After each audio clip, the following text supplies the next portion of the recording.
Hi everyone. So today I'm gonna tell you a story about my decision, for taking the March 2010 board exam instead of the September 2009. This is still part of the commemorating thing that I want to do for celebrating my 10 years in the service of the Filipino people. Char lang. Yeah, so let's talk about that. All right.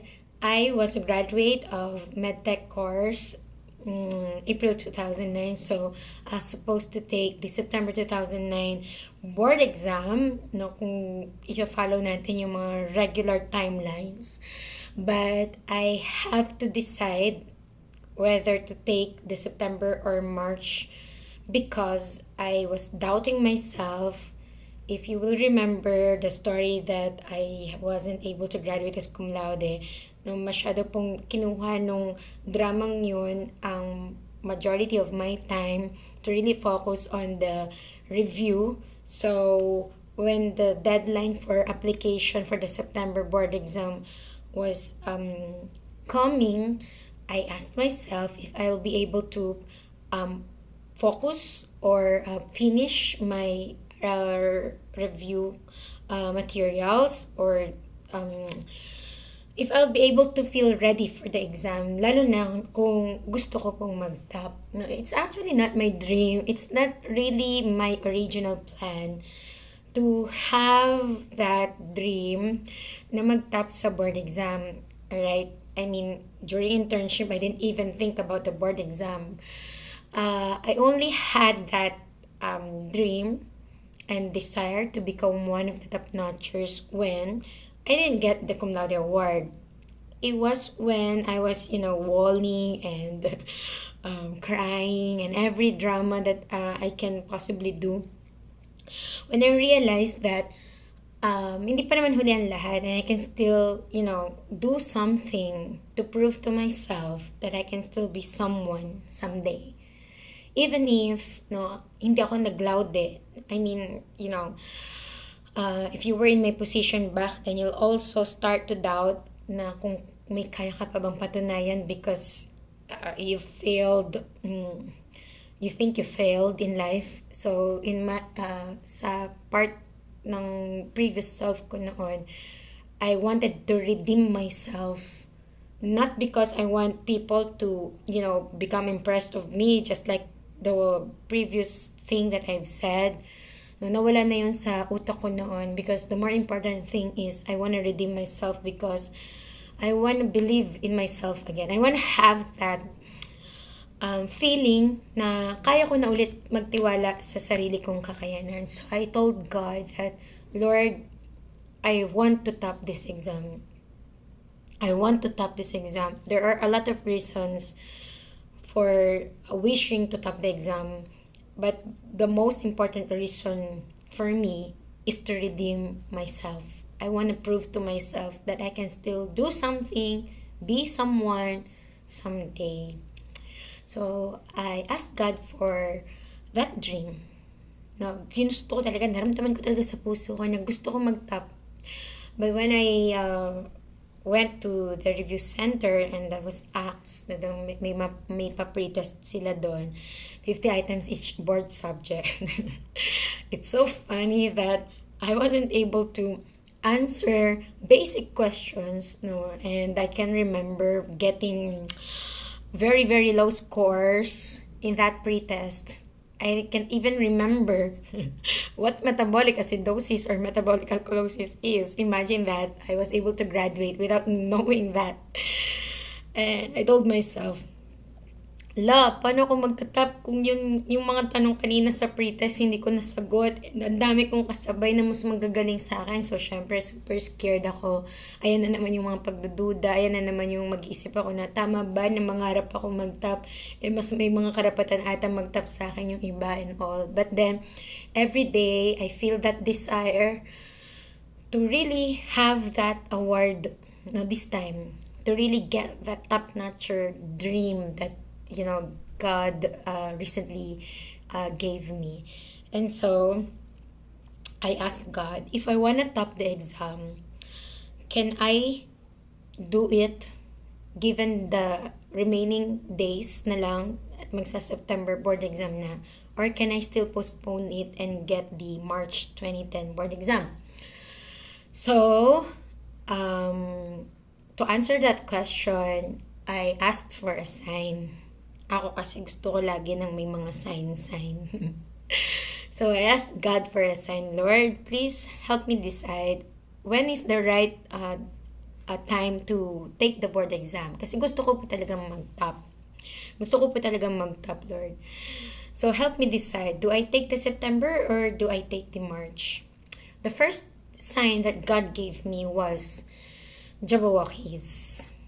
It was 2009 when they became the champions of the ABDC, also known as America's Best Dance Crew contest.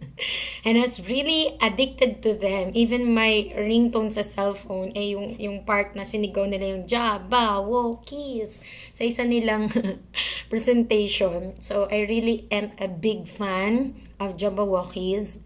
And so when they announced it, that they will be going to the Philippines for the first time ever, and for 3 freaking days, with free admission, I was so excited, like any fan would be.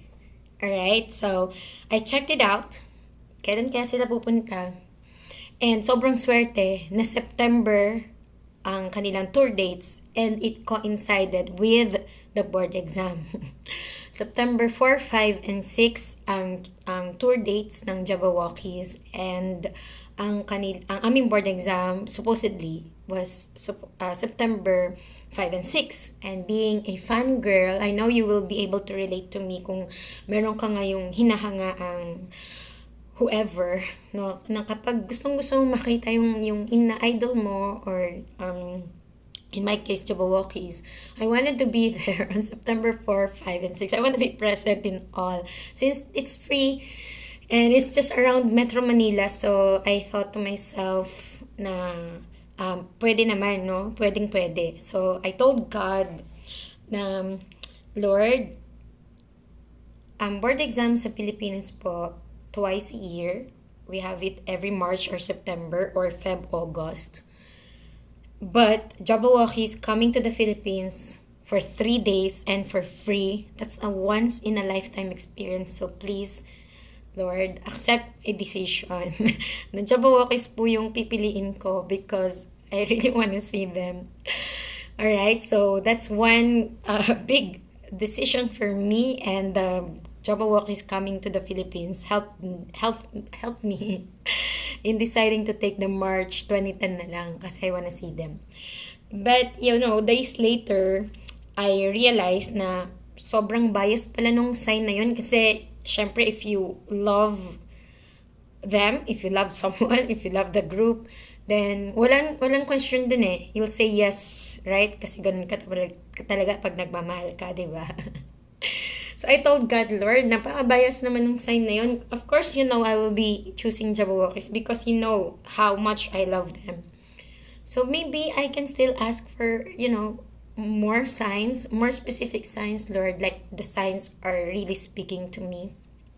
Because sometimes, baka mamaya yung signs na pinapadala nyo po, andyan na, pero hindi ko pa ma-figure out na yun na pala yun. So I really want to have a specific sign. So I'm asking for signs. Like, pag po meron ako nakasalubong na nakakulay green, maybe that's a sign that I should take the March board exam. So, when I asked for that, may makakasalubong ako naka-green. So, I'll be deciding, ito na yung sign. So, I'll take the March. But then, sasabihin ko, sige, para sure, isa pa. If I see a car na color red right now, I'll take the September. Then, a car will come na kulay pula, na kulay red. So, malilito ako. Akala ko ba March kanina, tapos ngayon may sign na parang September. Isa pa. So, isa pa. I'll be asking for signs, and they keep coming. So, I was so confused. Lord, what are you trying to tell me? Do I take the March or do I take the September? Because the previous me back then, 10 years ago, cannot decide for myself. I can't decide. I don't know how to decide correctly. Alright, so I was relying for signs. And so, dahil ang dami kong signs na hinahanap, I got so tired. And so, when I went home, I fell asleep. And then, maya-maya, bigla ko naramdaman na umuulan. Pagmulat daw ng mata ko, madilim pa rin. So, sobrang dilim pa rin, pero alam kong umuulan. Sa sobrang kaimuhan ko during that time, trinay ko daw kolektahin yung patak ng ulan. So, when I collected the drops, the raindrops, I looked at it.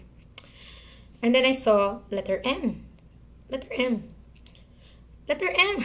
Umuulan ng letter M. The raindrops were all letter M. For some reason, I saw the letter M even if it's pure black. So, I thought that, panaginip ko. So, when I woke up, the dream was so fresh na parang totoo. And so, I told myself, maybe this is the real sign. God is telling me to take the March board exam. So, letter M for take the March, or letter M for telling me na maganda talaga ako. Okay, so yeah, so then I decided to take the March board exam, told my parents about it, they were okay. Had several months to prepare more, but as you know, it will be the Christmas season, holiday season, right? So medyo challenging yung part na yun kasi pag nakikita mo yung family mo na nagsisi-celebrate, no, syempre makikiselebrate ka din no, kahit na nag-aaral ka. There were several moments where I would choose to be with my family rather than study. So I wasn't able to finish everything because I always thought to myself na ang family time hindi ko mababawi, pero yung pag-aaral kaya ko pang habulin yan. That was my thinking back then. I even, the year 2010, my sister, my little sister was about to celebrate her 18th birthday. I still managed to get her a birthday party. Inayos pa namin yun. We even had a surprise for my mother, who's also celebrating her birthday on February. So I was busy doing non-academic things because I was thinking about the time na pwede kong gamitin or spend sa mga loved ones ko, mas mahalaga sa time na kailangan ko sa pag-aaral. Alright? So, may mga ganun pang nangyari sa buhay ko nun. And here we go. No, March po, ang board exam namin was March 2 and March 3. And before March, February muna. And here comes Jabberwockies announcing again that they will go back to the Philippines on February, and this time they will be joined by Boyce Avenue and Chris Allen. And so, ayan na naman, sabi ko kay Lord, are you really trying to test me? Are you really trying to test me if I will choose Jabberwockies na naman over the board exam? So, I did not let myself choose Jabberwockies anymore. So, I am finally decided to take the March 2010 board exam. But, I want to see Jabberwockies too. So, February yun. No, some of the students will think na, naku, bawal lang tayong magsaya, bawal lang tayong manood ng sine, bawal lang tayong mamasyal, bawal lang tayong kung ano man ang leisure time na gusto mong gawin. Bawal na yan kasi sabi nila, mawawala lahat ng pinag-aralan mo pag ginawa mo yung mga yan. But I didn't believe that. Okay? I still wanna enjoy. I still wanna see Jabberwockies. And so, sabi ko sa sarili ko, I will not allow myself to go to the concert unless I finish this subject within this time frame. Okay? So, binigyan ko ng condition yung sarili ko. Manonood ka lang ng Jabberwockies pag natapos mo ang ISBB within this time frame. And so, because I know the reward at the end, I was so motivated every single day to study ISBB. I was able to finish that review material in that span of time. I was able to finish it, but I don't know if I understood, but it's the thought that counts. So, I went to the concert. I saw Jabberwockies again, along with Boyce Avenue and Chris Allen. I had a great time. But I went back to studying right after. So, it's okay to make yourselves, feel chill muna kapag medyo nasa-saturate ka na. Because that's part of your journey, no? That should be part of your journey. Resting and having fun. Hindi pwedeng puro aral lang. Okay? Toxic masyado pag 24/7 kang sub-sub sa mga review handouts mo. Na kahit masyado nang malapit, pwede ka pa rin mag-enjoy. Alright? So, yeah, that's the story why I took the March 2010 board exam. And maybe I made the right decision because I got what I wanted. God gave me the favor. And you know what? And you know why I am here? You know why I'm doing these things, right? That's because of a promise I made with God. When I realized that I can't do this by myself because I don't even know metabolic acidosis when I graduated, I promised God that if He gives me this favor of topping the exam, I promise that I will do everything I can to help every student I know or will meet reach their dreams too. I will do everything I can to help them reach their dreams too. Tutulong po ako. Promise, Lord. Promise talaga. Pag ginawa mo akong top notcher, forever ko pong tatanawin ng utang na loob. At tutulong po ako any way I can. And so, spoiler alert, binigay sa akin ni Lord yung favor na hinihiling ko more than the number that I really wanted to get. And so, I am doing everything I can to help you. And so, sana, if ever may chance, i-allow mo kong matulungan kita in any way possible because that's one way of me giving back everything that God has given me up until now.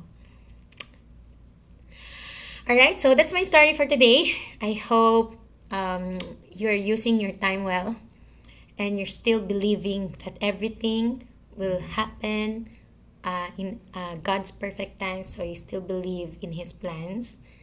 Even when times are hard, you believe that God is there for you. God loves you so much, and always remember that He is with you. God bless you, everyone. Aral mabuti. Bye-bye.